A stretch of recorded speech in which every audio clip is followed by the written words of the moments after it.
नमस्कार, मैं हूं मृत्युंजय और आप देख रहे हैं फोर्थ पिलर लाइव। आपको बता दें कि बिहार जाति आधारित जनगणना 2023 का द्वितीय चरण का कार्य जारी है।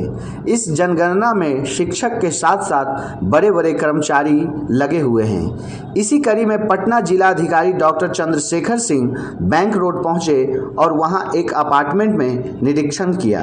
इस दौरान जिलाधिकारी ने बताया कि जाति आधारित जनगणना के दूसरे चरण के फॉर्म में 17 कॉलम की जानकारियां भरी जाएंगी।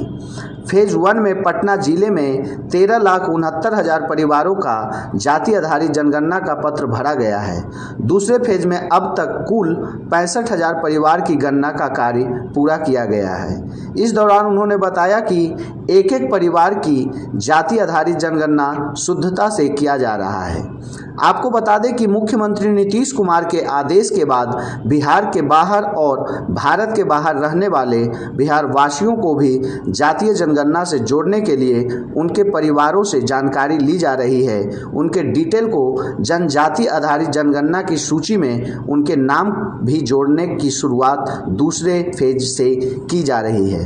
पटना जिलाधिकारी डॉक्टर चंद्रशेखर की माने तो 15 मई तक जातीय जनगणना का कार्य पूरा कर लिया जाएगा।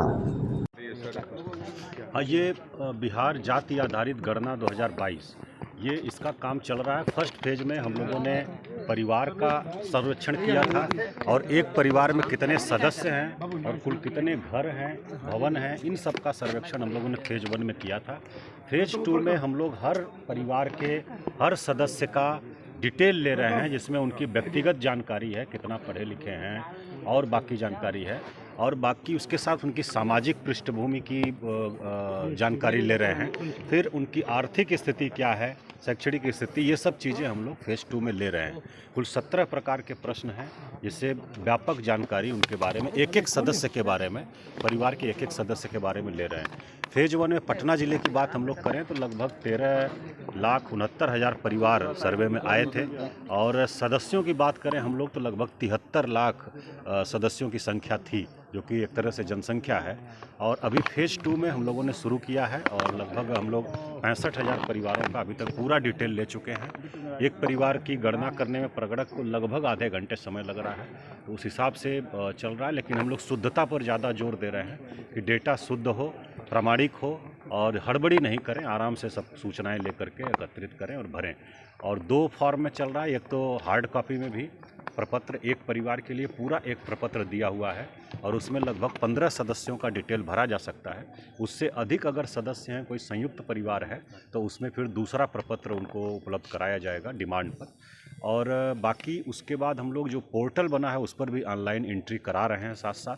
और इससे फ़ायदा ये होगा कि जैसे ही गणना कंप्लीट होगी, ऑनलाइन एंट्री अगर उपलब्ध रहेगी तो उसको डेटा का प्रकाशन और उसका एनालिसिस बहुत ही आसानी से और बहुत ही जल्दी किया जा सकेगा।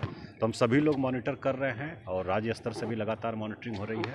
हम लोगों का प्रयास है कि शुद्धता के साथ, प्रामाणिकता के साथ और समय सीमा जो निर्धारित है उसमें जाति आधारित गणना को कंप्लीट कराया जाए। सर, जो लोग माइग्रेट हैं या देश से बाहर रह रहे हैं, सवाल वही है कि उनका फिर जनगणना में नहीं, उनकी भी गणना की जा रही है। उनके परिवार से पूछ करके, परिवार के लोग अगर बताते हैं कि इतने सदस्य हमारे हैं जो बाहर रह रहे हैं, तो उनसे भी लोग वीडियो कॉल पर बात करके उनका जो डिटेल है वो ले रहे हैं और एंट्री कर रहे हैं। जो लोग बाहर हैं वो किस प्रदेश में रह रहे हैं इसकी भी जानकारी अब प्रपत्र में ली जा रही है, और किस देश में रह रहे हैं इसकी भी जानकारी ली जा रही है। शुरू में सिर्फ बिहार या बिहार के बाहर इस प्रकार का वो था, व्यवस्था प्रावधान था।